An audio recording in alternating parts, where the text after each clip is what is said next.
Now, I have the honor to introduce this next speaker. And I have to tell you, I know Reggie Cooks as Sergeant Reggie Cooks. I know him professionally from the South Bay. I am a South Bay Bureau reporter, meaning I cover a lot of Santa Clara County. And Sergeant Reggie Cooks, who I'm introducing up here in just a bit, he's obviously with the Santa Clara County Sheriff's Office. And when he first approached me about the George Mark Children's House, he had nothing but fabulous things to say. Obviously, this is something that really touched his family. This is why he's here tonight to tell us about what the George Mark Children's House has done. And he's here to tell a story that we've heard from so many families tonight, and just stories that are continuing to come from this entire organization. So let's give it up for Sergeant Reggie Cooks.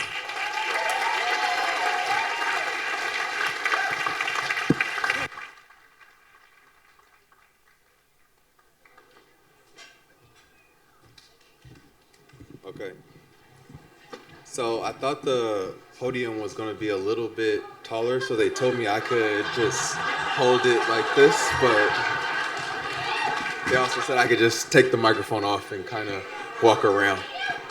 So as Amanda said, I work for the Santa Clara County Sheriff's Office, and it's kind of a unlikely journey to that point and an unlikely journey to getting here. I know in the pamphlet we have some information regarding the George Mark House, and I'll briefly talk about how we came to the George Mark House, we being myself and my wife Crystal. So originally we came to the George Mark House because we had a son whose name is Jabari, and we were coming to the George Mark House for transitional care. Transitional care is what the George Mark House provides as a way of providing service to families who have kids who have acute illnesses and they need help learning how to take care of those children.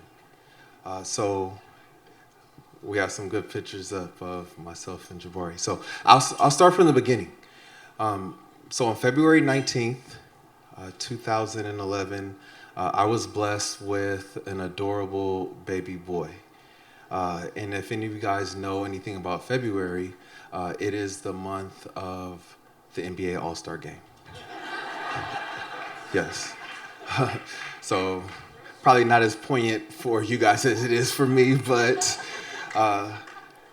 we go to Children's Hospital in San Francisco, and we get to pick this amazing room. It has a 55-inch flat screen TV. I'm naming all the things that are really important to a dad, obviously, right? And on that TV is the dunk contest. Now, imagine that for me, I'm having a little baby boy being born, and the dunk contest is happening. So in my mind, I'm like, this is like ominous. Like everything that is happening on that dunk contest is about to be channeled into my son. He is going to be the most athletic basketball player ever to be born. And that is the thing about having a child. Like you have all these moments of hope, all these dreams, all these future things of existence that you think are going to happen for your child. Areas in your life where you didn't succeed or you may have failed or didn't do as well as you thought you would have, you put those projections on your children. Now, fast forwarding to Jabari being about 6 months, we get some rather tragic news. We find out that Jabari is born with a disability. And this disability is called SMA, spinal muscular atrophy. And basically what it is it attacks all your muscles in your body and makes them atrophic, meaning that they don't work as well.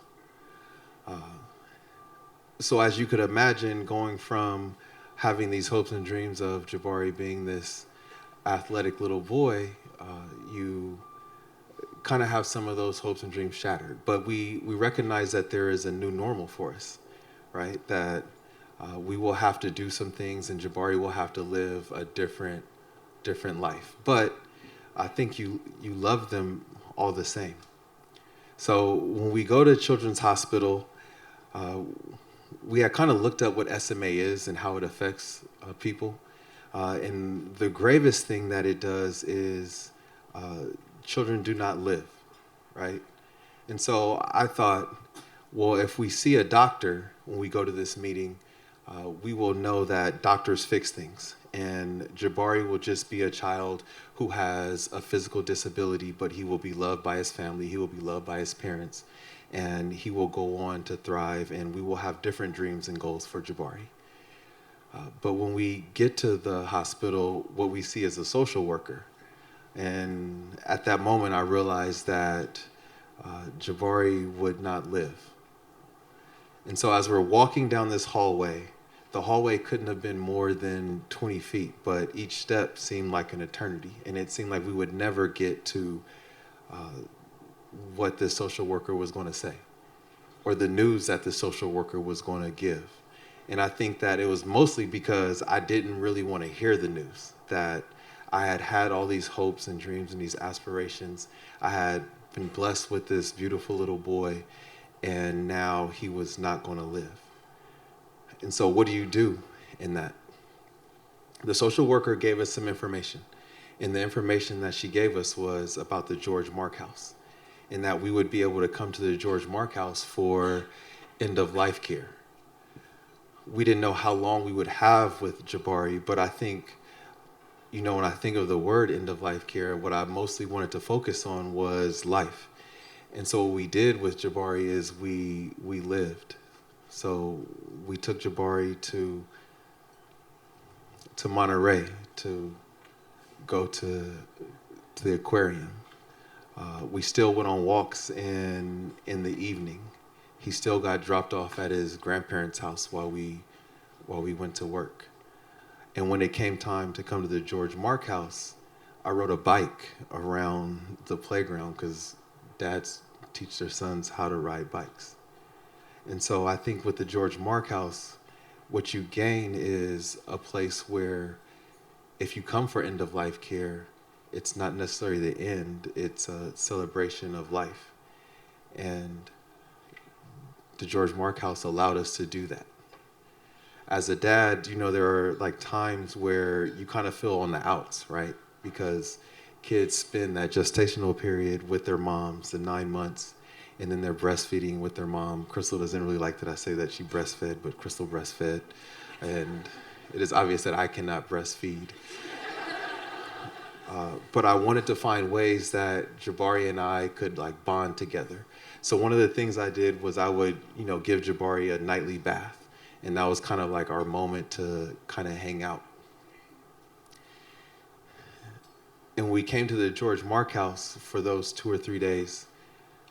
I still wanted to be able to give Jabari the bath, right? And so on July 31st at around 2:45 a.m., Jabari lays down to go to sleep. And one of our nightly rituals was, I'd pray with him every night. I'd give him a bath. We usually read a story, and then he'd get annoyed with me kissing on him, and he'd watch Yo Gabba Gabba, right? And so this night, Jabari had, been through a lot, obviously. He had gone through some surgeries, and he was strong through it all. And in those moments, I recognized that Jabari was just as much as himself. He was me, and he was my wife, Crystal. And so I recognized that not only was Jabari strong, but Crystal and I were strong. And I could stop being so selfish and wanting Jabari to stay with me because I was afraid of having Jabari pass away. And so I told Jabari that it was okay, that his mom and I would be all right. And I said a prayer with Jabari, and I'll share it.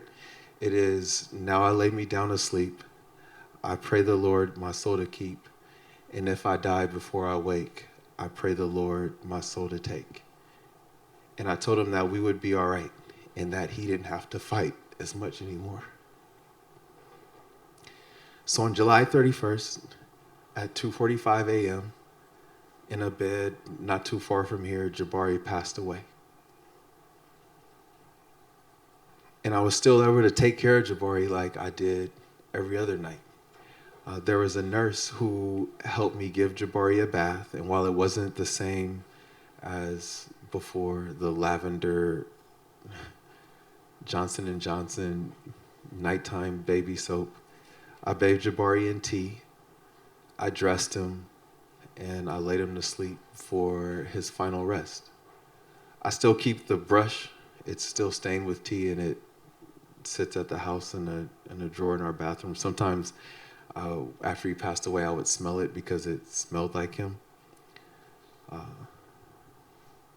But I appreciate all of you guys for your contributions, your support, your advocacy. I appreciate Dr. Hall for her leadership and her vision, because she allowed us to be able to move on. You don't know what you get when you have a son, or what your life is going to be when you have a child that is going to pass away, how you will move on, how you will grow.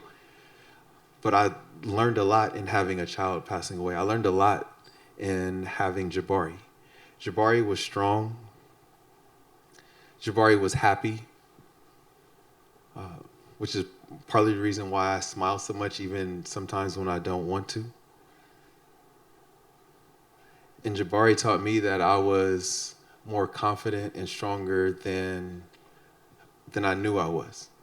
Without meeting Jabari, without fathering Jabari, without Jabari being my son, I don't know that I go to the sheriff's office, because all that happened after Jabari passed away. I don't know that I become the public information officer, because I don't think I had the confidence enough to even consider doing it. We have bereavement here at the George Mark House. And one of the things that Dr. Hall told Crystal and I, well, she told me specifically because I was having trouble like sharing and like talking and stuff, but she said, maybe you should just write some stuff down. And so Crystal and I went on a vacation just to kind of get away. And I wrote a letter to Jabari. And I didn't really know what to tell him, but I just told him I wanted him to be as proud of me as I was of him. And I told him that I would be the public information officer for the sheriff's office. I would get promoted within 5 years. And a few other things that are a little personal, but they all happened. So I'm grateful that Jabari allowed me to be his dad. I'm grateful that Crystal, my wife, gave me Jabari. And when you see Crystal, like, you understand why he was so handsome. Most of the time, dads think, when they have a handsome boy, they're like, oh, he got it from me. It's not the truth. Actually, I want you guys to actually see Crystal so you can witness it myself. So if you can come this way, come here.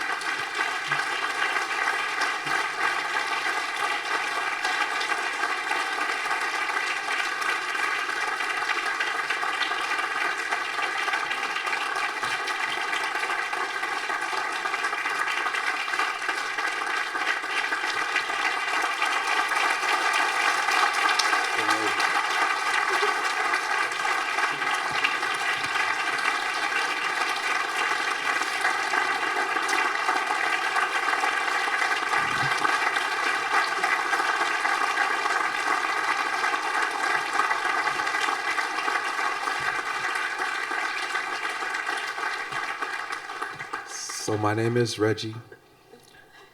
I am Jabari's dad and Crystal's husband.